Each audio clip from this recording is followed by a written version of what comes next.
Vous appuyez juste sur un bouton et le message est directement envoyé et arrivé chez le destinataire. Gmail, c'est l'un des outils les plus simples pour faire ça. Des millions de personnes l'utilisent chaque jour pour échanger avec leurs proches, partager des documents ou s'inscrire à différents événements. Quand on débute, ça impressionne. On a souvent peur de cliquer au mauvais endroit, de faire une bêtise ou tout simplement de ne pas savoir quoi faire. Vous allez voir, avec quelques bons gestes, Gmail va devenir encore beaucoup plus simple que de simplement envoyer une lettre à un proche, mais en beaucoup plus rapide et surtout gratuit. Dans cette vidéo, on va voir ensemble comment démarrer pas à pas ou cliquer sans risque et je vous donnerai à la fin 3 astuces qui vont vraiment vous simplifier la vie sur Gmail. Bonjour à tous, ici Vincent de SuperZen. Chaque jour, nous aidons des personnes peu à l'aise avec le monde numérique à apprendre à savoir utiliser leur ordinateur, leur smartphone ou leur tablette. Notre mission, c'est rendre le numérique simple grâce à notre équipe d'étudiants qui peut vous aider dans notre boutique ou chez vous, soit en venant chez vous, soit en vidéoconférence. Si ce genre de vidéo vous aide à y voir plus clair autour du numérique, n'hésitez pas à cliquer sur le pouce bleu en dessous de la vidéo, à vous abonner et à activer la petite cloche. Comme ça, vous soutenez la chaîne et vous serez informé dès que je sortirai une nouvelle vidéo.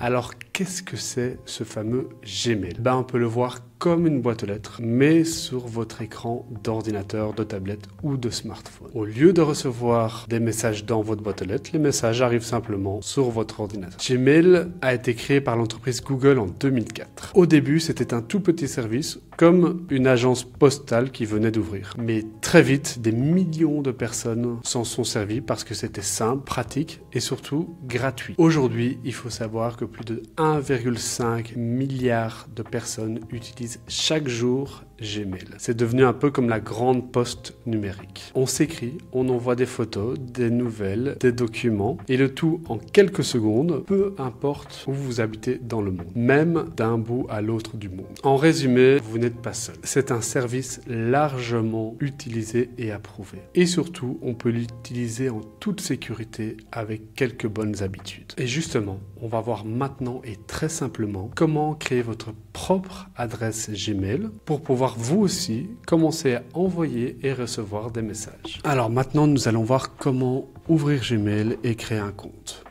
Donc, pour commencer, on peut aller sur Google, donc votre navigateur internet, ici pour moi qui est Chrome, mais ça peut être Firefox, ça peut être Edge ou ça peut être Safari. En haut de la barre, donc ici, alors ça peut être également ici, donc ou ici, vous allez pouvoir noter gmail.com.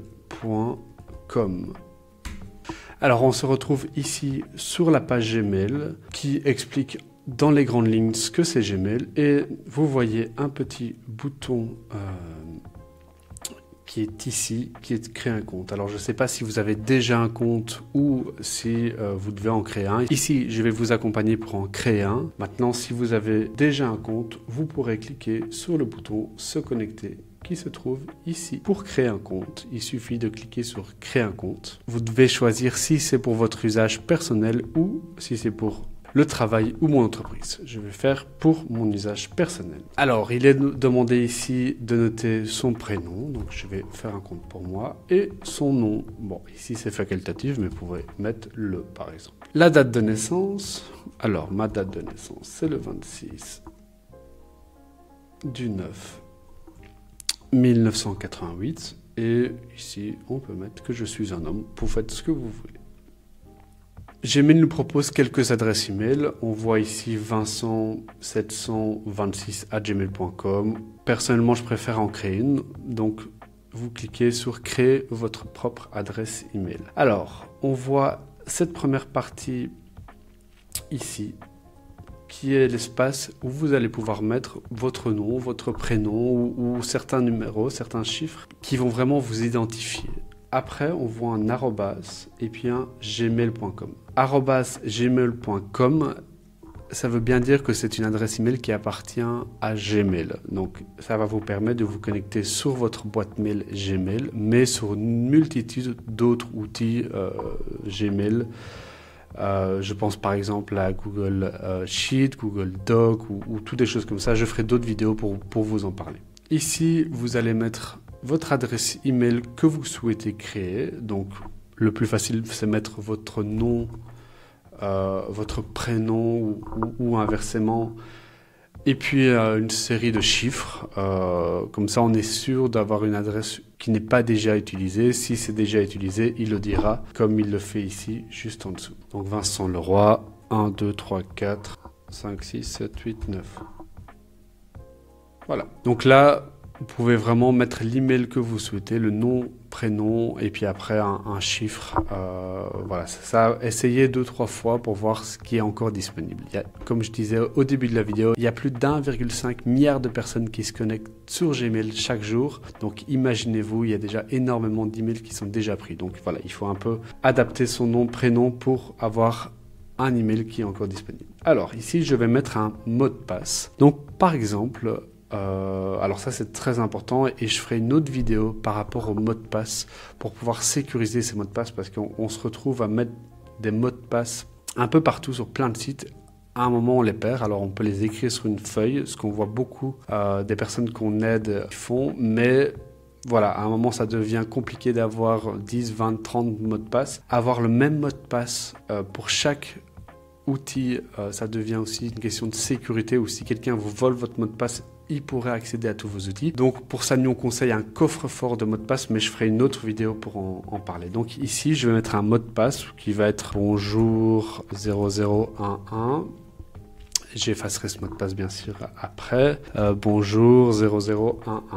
Voilà, ici, je peux afficher le mot de passe pour voir si c'est bon et on va voir si Google l'accepte parce qu'il demande, il a une certaine exigence aussi en mot de passe, on ne peut pas mettre juste un chiffre ou une lettre. Alors ici, il me demande une adresse email de récupération, donc je vais mettre mon adresse email.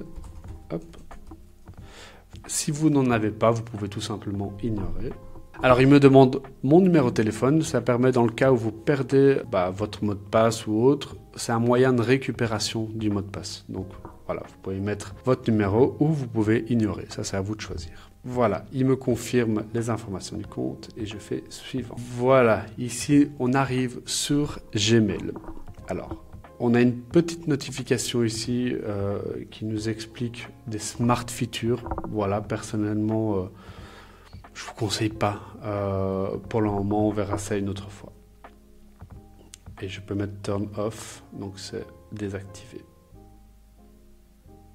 Alors, voici l'interface de Google. Donc, on a 3 grandes parties. La première partie qui est la plus importante, c'est un peu comme votre boîte aux lettres. Donc, la partie qui est ici, c'est la partie où vont arriver tous vos emails, toutes vos lettres. Donc, on verra après. Pour savoir comment ouvrir cette lettre. La deuxième partie, c'est la partie qui se retrouve ici sur la gauche.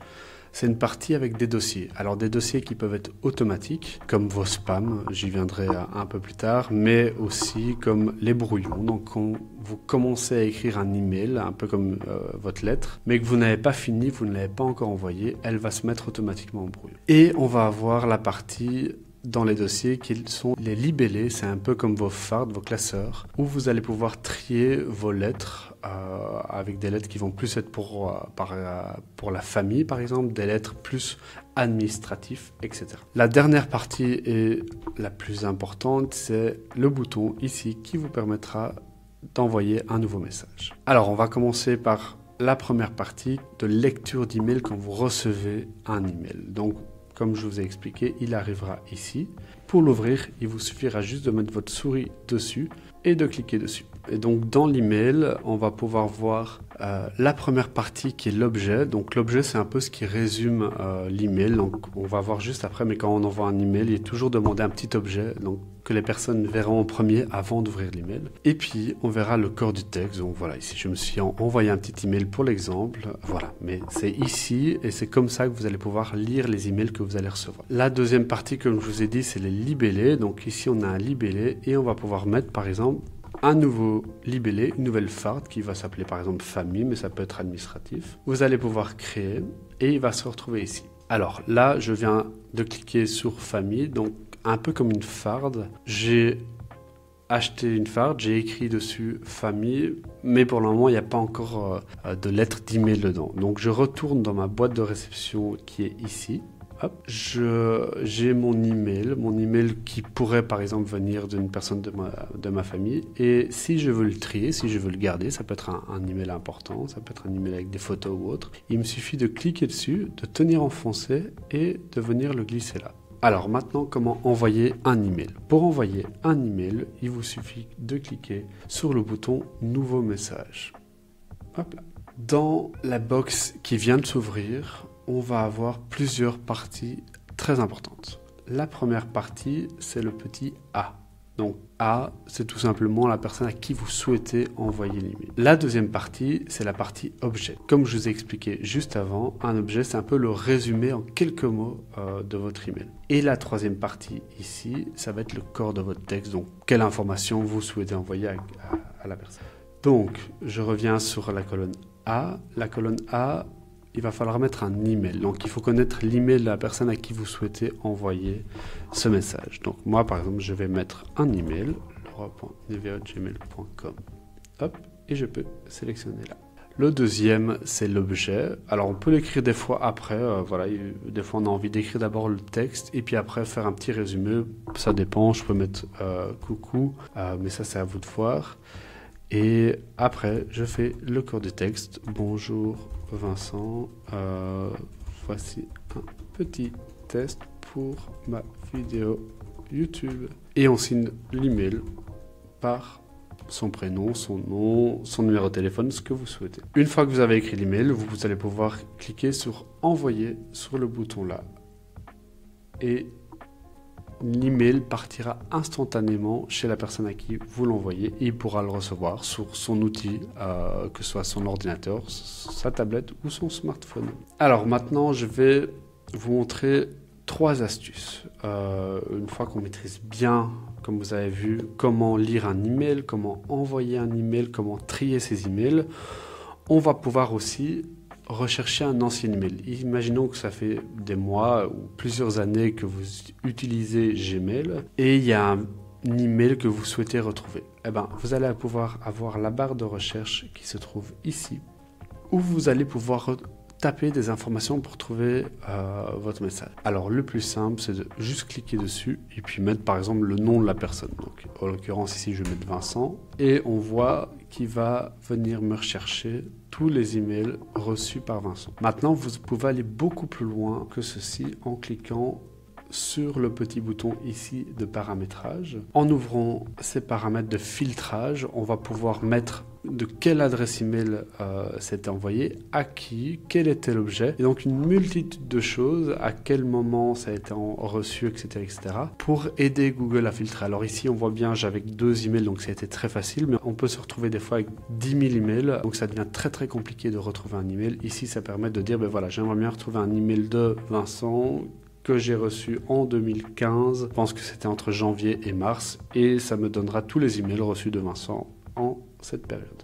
Alors la deuxième petite astuce, c'est de pouvoir simplement trier ces emails. C'est un peu comme si vous aviez tout de vos lettres reçues dans votre boîte aux lettres. À un moment, quand on a plusieurs centaines, plusieurs milliers de lettres, ça commence à être compliqué à savoir gérer. Moi, je vous invite à régulièrement trier votre boîte mail pour que chaque jour ou chaque semaine, vous n'ayez plus aucun email dans votre boîte de réception. Donc, qu'il soit soit supprimé, soit rangé dans une farde, un dossier que vous aurez créé ici sur le côté. Donc, pour supprimer l'email, il vous suffit simplement de passer votre souris dessus et de cliquer sur la petite corbeille ici. Alors ça, c'est la première méthode, ou alors la deuxième méthode, c'est une fois que vous avez ouvert l'email, vous pouvez simplement cliquer sur le bouton supprimer ici. Alors la troisième astuce, c'est de pouvoir ajouter un contact. Ça vous permettra de ne pas devoir retaper chaque fois toute son adresse email et ça vous permettra aussi d'être sûr que vous receviez l'email à chaque fois. Une petite fonctionnalité dans Google permet automatiquement de supprimer les emails malveillants. Des fois, l'algorithme de Google se trompe et va mettre ces emails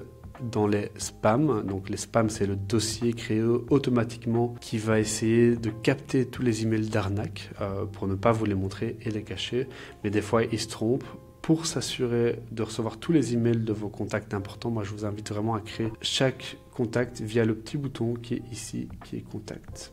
Hop, donc vous pouvez cliquer dessus, créer un nouveau contact et puis rentrer toutes les informations. Vous voyez, Gmail, c'est un peu comme trier son courrier habituel, mais sur l'écran. Avec un peu de pratique, tout deviendra simple et naturel. Et bien sûr, si vous avez besoin que nous vous accompagnions personnellement, en boutique ou à domicile chez vous, nous sommes là pour vous aider. Je mets les liens en description de cette vidéo.